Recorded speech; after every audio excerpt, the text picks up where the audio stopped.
The quest for identity is the journey that Poe embarks on from the moment he dreams of a legend, in flowing cape, hat, and staff with legendary martial arts skills. The very first scene of the franchise, our introduction to the panda. Poe has always known what he wanted to be, but getting there is what makes Kung Fu Panda. Getting there requires Poe to answer a question that he asks in all three films and verbally asks in the final two, which is, who am I? To search for this answer, Poe goes on a quest that works his body, mind, and spirit, as they follow through the trilogy. Through this, Poe is not only able to answer that question for himself, but he answers that question for a few other characters over the course of the three films. With that, I want to take a look at Poe's evolution throughout these movies and how he comes to terms with his own identity. The first Kung Fu Panda is Poe's journey towards the body. Poe dreams of being a martial artist, a master, along the Furious Five. When he's chosen by Oogway to become the Dragon Warrior, he isn't able to grasp exactly why he was chosen.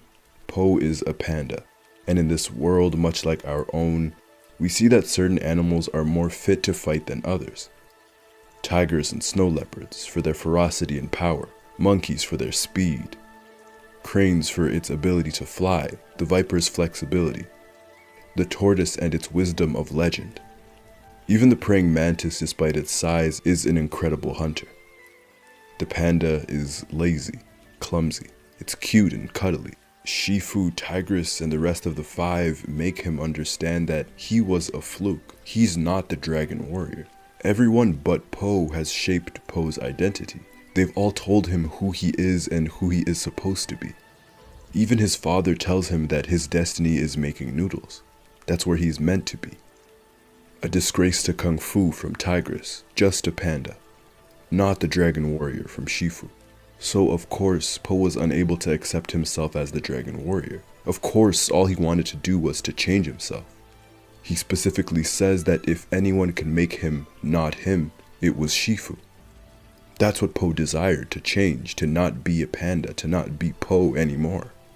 Poe was never able to accept himself and to be comfortable within himself.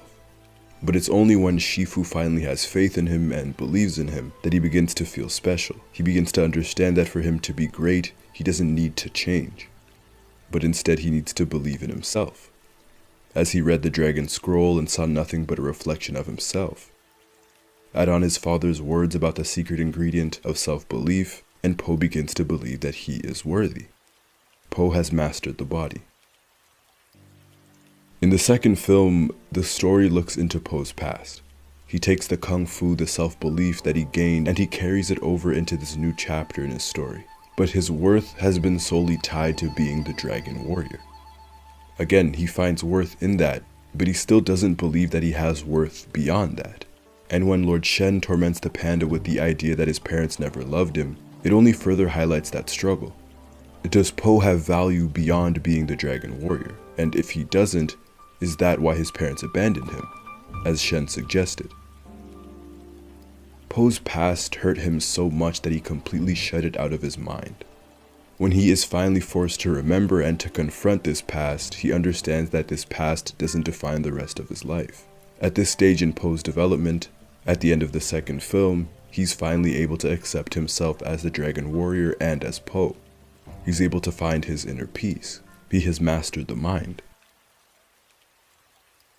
Finally, in Kung Fu Panda 3, Kai presents a similar challenge, but with a new ability, Chi. While in my opinion, Kai is the weakest of the three villains because of the lack of time that was spent with him, there was more time allocated to Poe and his new challenge of becoming a teacher. Shifu states that the mastery of Chi requires a mastery of self. At this point, the only two to master Chi were Kai and Oogway. Two people with opposing personalities and goals, but they were similar in the sense that they both were unwavering when it came to knowing and to mastering themselves. This is to say that Shifu, someone who is able to use Chi, hasn't mastered it, showing us someone who hadn't fully mastered themselves. Maybe because his life can be seen as one plagued with failures. It's possible that Shifu hasn't truly come to terms with who he actually is, even though he's changed quite a bit. When we consider the failure that is Tai Lung, the son that Shifu himself raised and who turned into a villain, and then Tigris, who he trained to be the next dragon warrior and who wasn't. It's possible that Shifu views all of these failures as a reflection of himself, rather than destiny playing its course. Po, on the other hand, does have confidence in himself, but in this movie as well, he struggles with his identity once more. At one point in this film, he even questions whether or not he is a true panda, or if he's even the dragon warrior. And up to this point, he has no confidence in his role as a teacher. Po can't master chi in this state. Another thing that I love about this series is that Po doesn't suddenly become a beacon of self-worth and self-belief after the first movie. There are still doubts that creep into the back of his mind, even in this final entry, even as he's been the dragon warrior for 2 films. It's an incredibly realistic take on self-worth and even imposter syndrome, and how that is a daily battle. But when Po is forced to teach people to be their best selves, something that Shifu taught him, it's here that he begins to find himself. And this aspect energizes the 3rd film, as it closes Po's final chapter. Po's internal journey through the 3 films has been a lonely one, slowly learning how to believe in himself and honing his body in the first film. The greatest barrier to his success was himself and Shifu. Others helped him along his path, but self-belief is exactly that. It's the self. He had to learn that and have faith in it by himself. The 2nd film broke Po, physically, emotionally, and mentally. And while the soothsayer guided him, only he alone could confront the memories of his childhood that he had been blocking ever since he was a kid. Inner peace had to be achieved alone. But in the 3rd movie, Po doesn't go through a training montage to discover the ancient power of chi from the pandas. This movie isn't a lonely journey by any means, because from the moment he met his biological father along with Ping, his other father, and the village of pandas, there was a message about community, about family. Chi can be given and taken as it is the energy that flows through all living things, its power and spirit. As Po becomes a great teacher, he gives his own chi to all of them. He infuses the entire village with his spirit and his energy. He helps them master themselves. It's actions just like this that helps Po master his true self. He masters spirit. But it's also what he's been doing throughout the entire trilogy. We know Po says that he doesn't know if he's the dragon warrior in this movie. Both in this and the last, he questions again, who am I? Once alone and once if he's not the dragon warrior. In this one, he says, I don't know who I am. Even the soothsayer asks him, who are you? To answer this question and to connect it all, let's go back again. The first movie saw Shifu with a perpetual frown on his face.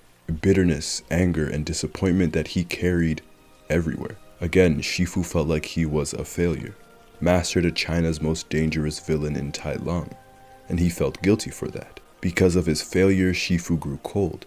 He became unable to be vulnerable and to be loving and warm. But Po was a second chance for him. Po forced Shifu to evolve as a teacher, and to believe in not only his master, but in his own ability as a teacher as well. With Po, he proved to himself that he wasn't a failure, that he was worthy of being Oogway's student. Po's success and his unique spirit and energy changed Shifu. In the 2nd and 3rd film, he isn't as uptight as he once was. We see Shifu smile, laugh, and joke around. He's able to be warm again. He found his peace, and that's Po's doing. That's Po's energy. Tigris followed in the same path as Shifu. She too was serious, cold, and bitter as a result of her master and of always being second. Second to Tai Lung and now second to Po. Because of Po's warmth, she too comes into her own as someone who is still serious, but incredibly compassionate and even quite protective of the panda. Calling back to the 2nd film when she didn't allow Po to go fight Shen a 2nd time. And she even takes a cannon head on for Po, pushing him out the way. The panda became one of Tigris's best friends. The most telling display of how Po helped her open up is the fact that she not only accepted his hug in the 2nd film, she gives him one inside the Gongmen jail. A very telling display of her empathy towards Po, how much she cares about him. Po shows this compassion to his villains as well, notably when he gives Shen a second chance to give up, and to change, even after all the torment that he put Po through. When we consider how much energy, how much chi Po has invested into everyone around him, it's easy to see the type of person that Po has always been. It's even easier to see why everyone is able to give their chi back to him. If he wasn't the dragon warrior, he still has worth by being someone whose spirit is incredibly radiant and inviting, by being a great friend always. The soothsayer says that all that matters is who you choose to be right now, and Oogway once told Po that he is too concerned with what was and what will be. Identity is dynamic and fluid. It will change. This trilogy has a focus on the present. It tells us that at every moment, in the now, you have to consistently choose who you want to be.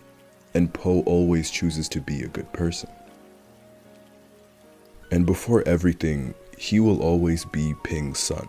Ping reminds him of that and showers him with love in each of the 3 movies. Through Ping, we see that though he might not physically resemble his father, he is very much Ping's son, in the way that he loves and cares for everyone. The goose has raised Po so well. We are not one singular thing in this world. Your identity changes based on your surroundings, based on your relationship to others. You need to have a strong sense of self, of who you are, so that you can be unaffected by the ways that others might define you as. As we think of how Po began to believe that he could never be the dragon warrior, because everyone told him that he wasn't meant to be it. So when Po and Oogway and everyone else asks, "Who am I?" the only person that can answer that is you alone, because only you know. For Po, that answer was symbolized by 2 things, the dream and the dragon, as we highlight Kung Fu Panda's fantastic visual storytelling. As I stated earlier, the very first scene of Kung Fu Panda shows Po dreaming. The narrator specifically says that the warrior has Kung Fu skills that were the stuff of legend. As we look at the script, it says that the warrior, who was obviously Po, his identity was hidden beneath his flowing robe and wide-brimmed hat, and gnaws on a staff of bamboo. The first film granted him the Kung Fu skills of legend. In the second, Po says that he needs a hat. And in the third, he gains the robe and Oogway hands him the staff. This is who Po was meant to be. Along with the yin and yang symbol that illustrates his mastery of self, the balance that he has discovered, and finally the dragon that appears behind his grasp of the title of Dragon Warrior. From Qiguang Zhao's A Study of Dragons, and a few others, in Chinese culture, the dragon represents many things, often good. They are often seen as symbols of good fortune, peace, and kindness. In some stories, they protect the oceans and the creatures that inhabit it. They represent nobility and harmony. And lastly, traditional Confucians consider the dragon as the foremost of the 4 imperial symbols, unrivaled in its power to control the waters. It later became associated with the emperor, symbolizing the beneficent of men, a protector who brings good and who is generous to all. The dragon symbolizes everything that Po has become and everything that he's always been. It's a perfect title, and it's a fitting end for a wonderful journey, tied with a bow. Shifu asks Po if he knows what the Dragon Warrior truly is in this 3rd film, when he believes that Kung Fu is all he needs to be the Dragon Warrior. Tai Lung was someone who also thought the Dragon Warrior was only in the embodiment of the dragon's power. The snow leopard craved its power, but could never bear the true weight of its title. The Dragon Warrior needs to have inner peace and know themselves. The Dragon Warrior needs to be humble, needs to be a protector, a teacher. The Dragon Warrior needs to embody the dragon and all of its traits. He needs to be a worthy successor to the creator of Kung Fu, Master Oogway. That is who Po is, the Dragon Warrior. Before I end this video off, I want to give a big thank you to NordVPN for sponsoring this video. If you don't know what a VPN is, it is a virtual private network. It secures and hides your internet traffic by hiding your IP address and virtual location. For those of you who are worried about your online privacy and security, a VPN is just the thing you need. I've seen too many hacks and scares to know that cybersecurity is really important. And as a bonus, you get to access the internet from 60 different countries. I personally started using NordVPN about 6 to 7 months ago, and it's been wonderful. access to Netflix titles from the States and Europe, an extra layer of comfortability and peace of mind, and it really only does take one click to change your location. I use it both on my phone and my computer, and it really is that easy. So you can use the link in my description or use the code SAGESRAIN to get a 2-year plan plus 4 additional months with a huge discount. Again, that's nordvpn.com/sagesrain, or you can use the link in my description. Thank you for watching, and I'll see you all soon.